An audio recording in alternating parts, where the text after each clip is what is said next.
I am not a daughter. I am a revenue stream. That was the cold, hard truth of my life as a senior software architect in the Bay Area, where my $400,000 plus salary existed primarily to service the emotional and financial needs of my parents, Carol and Richard. For 2 years, I had been wiring $4,500 every single month directly to the mortgage company in Arizona, an automated lifeline keeping their fragile retirement afloat and delaying the inevitable collapse they had engineered through decades of poor decisions.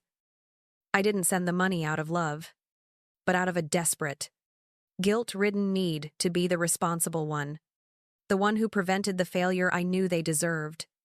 I was exhausted, running on caffeine and resentment, always waiting for the next crisis. The crisis arrived at 3:17 a.m., tearing through the silence of our apartment like a gunshot. And it was Carol on the other end, her voice already shredded by manufactured sobs. "Aubrey, is that you? You have to help us." "Sweetheart, you have to." My fiancé, Cole, the financial risk analyst, was already sitting up, reaching for his glasses, instantly absorbing the panic in my expression. I fumbled the phone, holding it tight as Carol screamed, "It's your father, Aubrey. He's going to be paralyzed. Doctor. Thorne needs $30,000 cash before 9 a.m. for the emergency spinal surgery. They say the nerve damage is permanent, and insurance won't cover the full out-of-network retainer." My heart hammered against my ribs.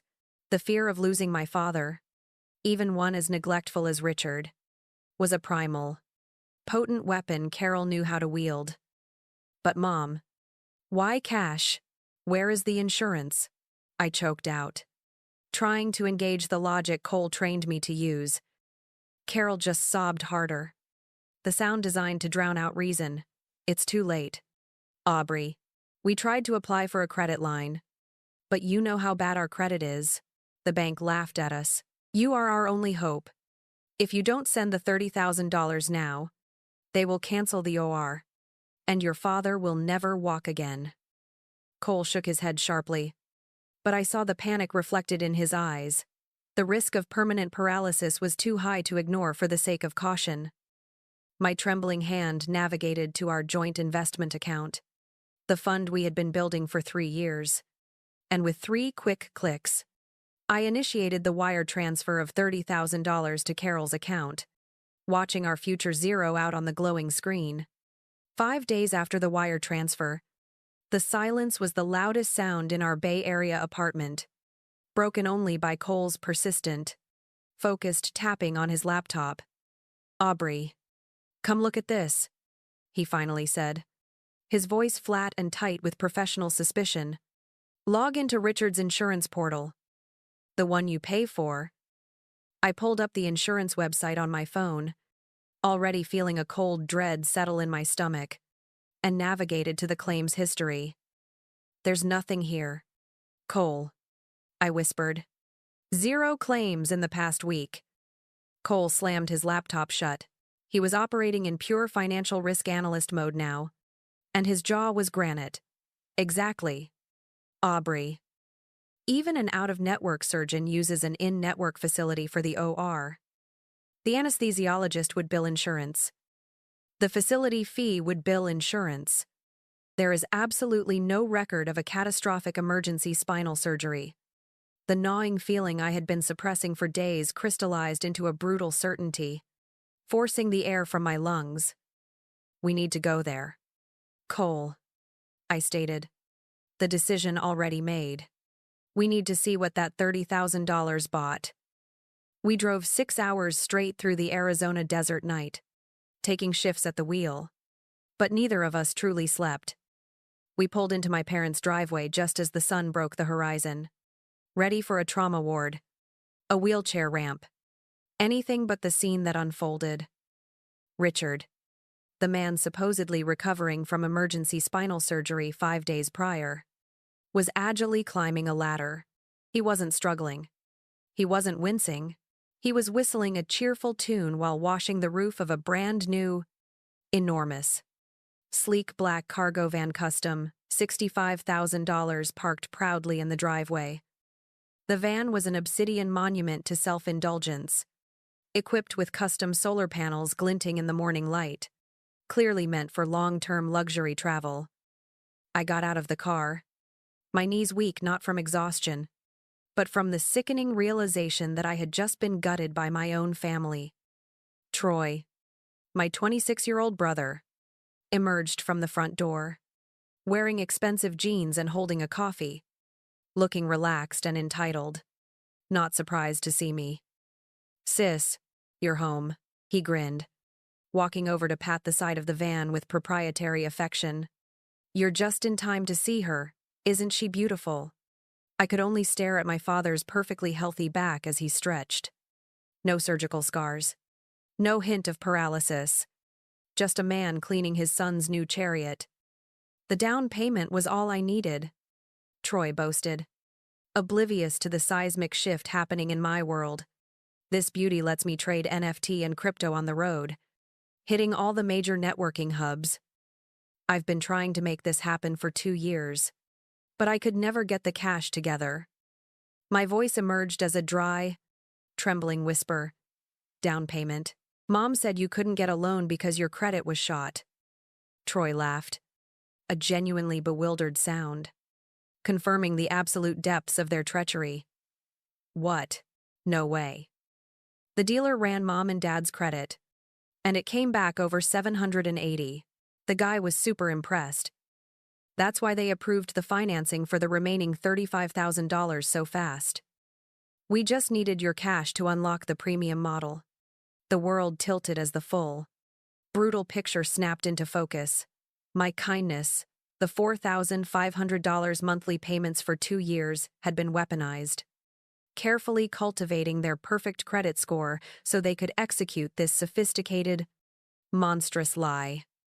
Carol then appeared in the doorway, spotting us, and I watched her face cycle through guilt, surprise, and immediate calculation. "You drove all this way. We weren't expecting you," she said, managing to sound only slightly inconvenienced. My voice came out flat, dead, devoid of heat, yet utterly terrifying. "Where's the paralysis? Mom, where's the emergency spinal surgery that was going to happen 5 days ago?" Carol had the audacity to sigh with relief, as if this were just a misunderstanding. "Oh, honey. The doctor called back after you sent the money. He said Richard just needs physical therapy after all." "Isn't that wonderful? We didn't want to worry you with all the back and forth medical stuff." "You didn't want to worry me," I slowly repeated, letting the lie poison the air between us. Carol quickly warmed to her manipulative script. "Look, while I have you, I know you're probably upset about the van, but you have to understand. Troy has a sensitive soul.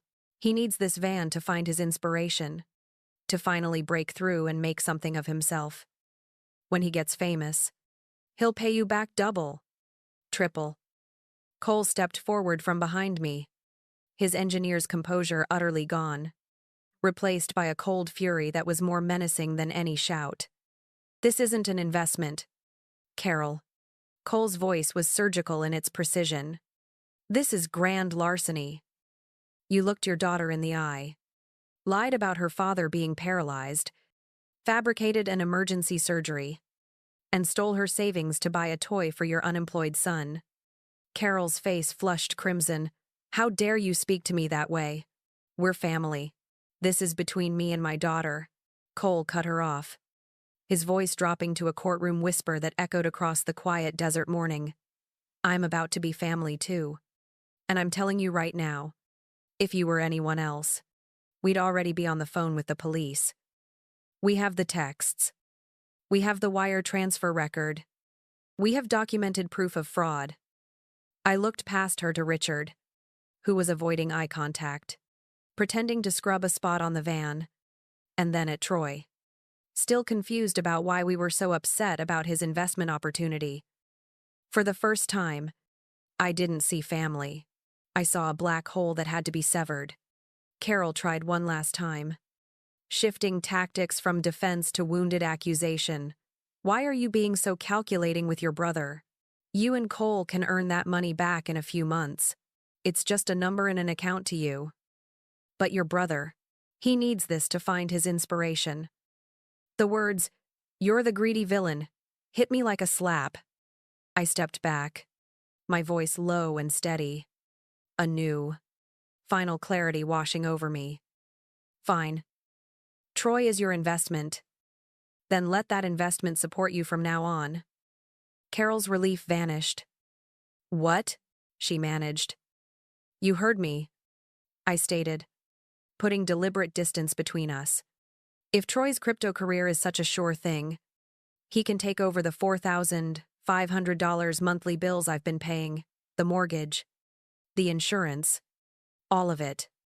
I turned and walked toward our car while Carol screamed, "Aubrey Marie Jensen, don't you dare cut off your own family." But I did. As Cole pulled our car away from that driveway, leaving Carol's screaming echoing in the desert air, I felt a strange, cold calm descend. Somewhere between mile marker 100 and the state line. I pulled out my phone and accessed my banking app, executing the strategic counter move I should have made years ago. The mortgage auto draft, the insurance premiums, the property taxes, the entire $4,500 per month life support system I had built was severed in silence. Cole glanced over, his profile grim but approving, and I confirmed to him, the payments are cut off. All of them. Good, he affirmed, his voice quiet. Here's the thing about people like them. Aubrey, they heard your words, but they didn't believe them. They think this is just another fight that will blow over because all the others did. He explained that their arrogance was the trap. They believed that by the first of the month, the money would magically reappear, that I would cool down, feel guilty, and resume my role as the family's financial safety net. I knew he was right.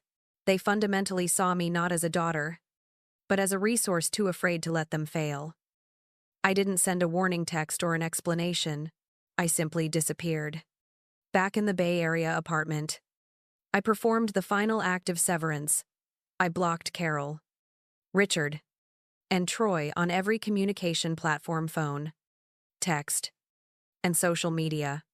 I didn't just cut them off financially, I vanished completely, leaving them alone with their $65,000 mistake and no way to reach their ATM. Cole watched me from the kitchen table, calmly eating leftover takeout, and I sat down across from him, feeling the lightness of a massive weight finally being lifted.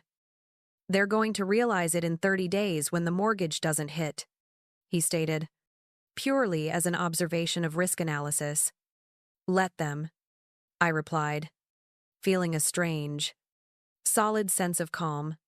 I am not holding the checkbook anymore. The financial void was instantaneous, but their psychological collapse would take time. Cole and I focused immediately on rebuilding, picking up extra shifts, watching our investment fund slowly creep back up from $847 to $1,500, then $3,200. We started talking about postponing the elaborate, expensive wedding we had planned, the kind of wedding Carol would have dominated and exploited for social currency. What if we just did it? Cole suggested one evening while stirring dinner. City Hall. My brother. Your friend Pam. 2 witnesses. I don't want to wait another year for a party. Aubrey, I just want you to be my wife. I realized the large, performative wedding had always been partially for them. For Carol's social show.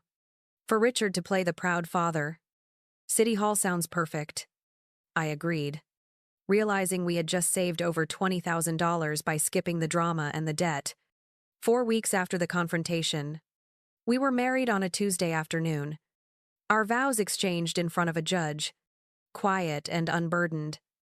We didn't tell my parents. They weren't invited because they had already taken their piece of the celebration.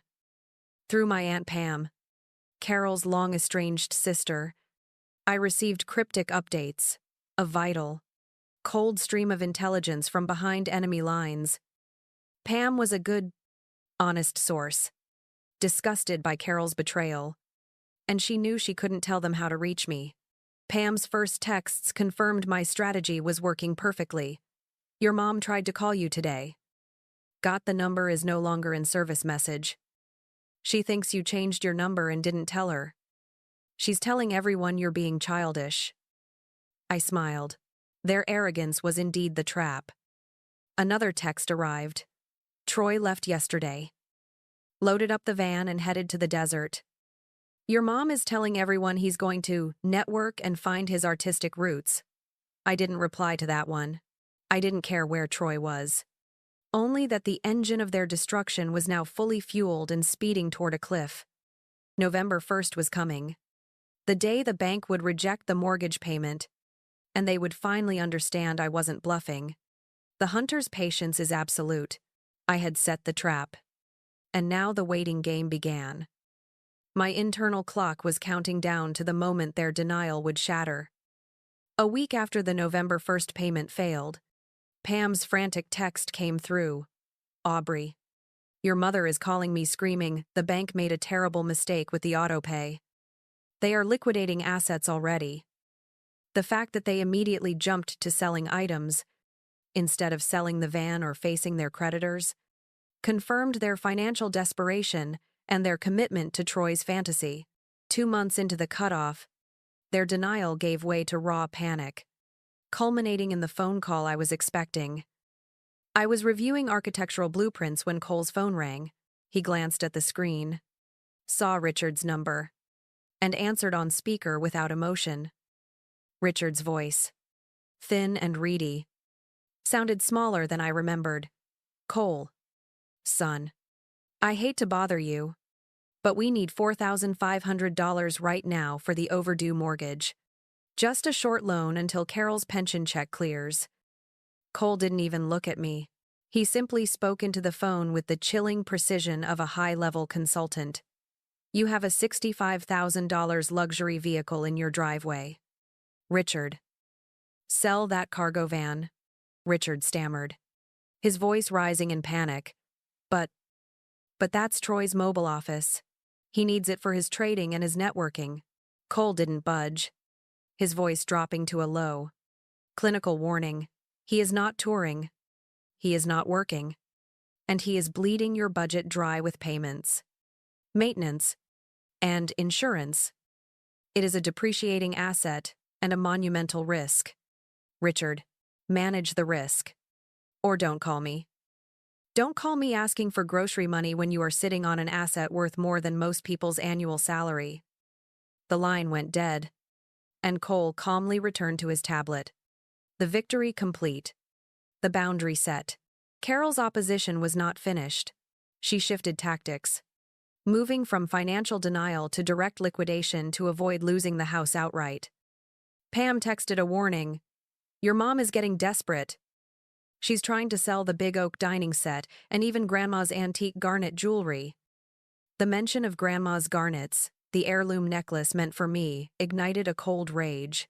Carol was stripping our legacy bare to fund Troy's continued delusion. I realized I needed a direct, painful intervention to stop the bleeding of sentimental assets.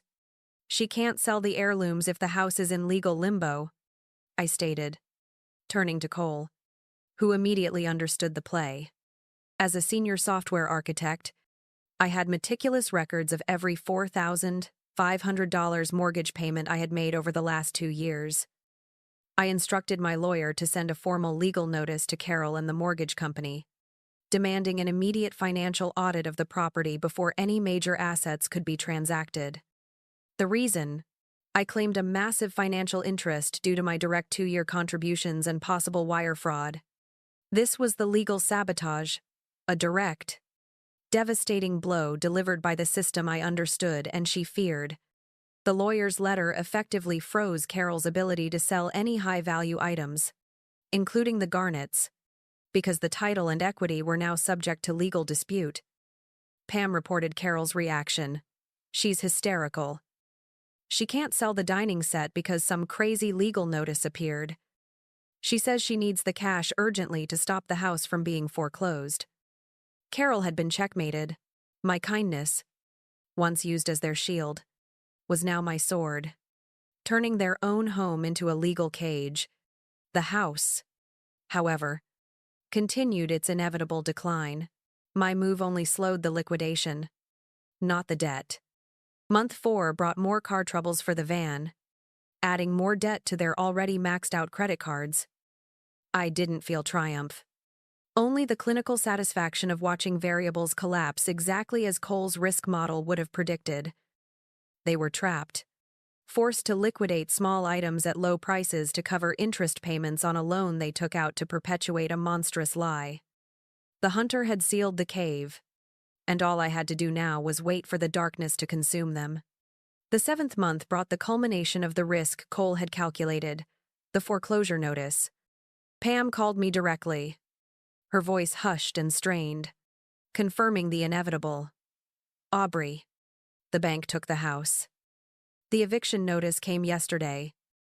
I was sitting in my car in the hospital parking lot, having just finished a punishing shift, watching the California sun set behind the distant hills.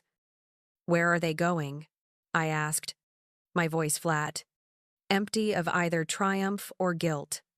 Pam's answer was the perfect, final flourish of dark realism. I don't know, but I saw Troy yesterday. He showed up just to load his personal belongings into the van, which is barely running, and then he left. He didn't even help Carol or Richard pack a single box. The golden child, the magnificent obsession that cost them their home and their relationship with me, had simply driven away, saving his precious cargo and abandoning his parents on the curb. Thanks for telling me, Pam, I said quietly, ending the call and sitting in the quiet twilight, realizing that Troy, too, had been served his just deserts. I drove home to Cole, feeling nothing, no pity, no remorse, only the quiet satisfaction of a clean break. The failure I had tried so desperately to prevent for 2 years had finally occurred, but I was not caught in the blast radius. 4 years passed in a peaceful blur.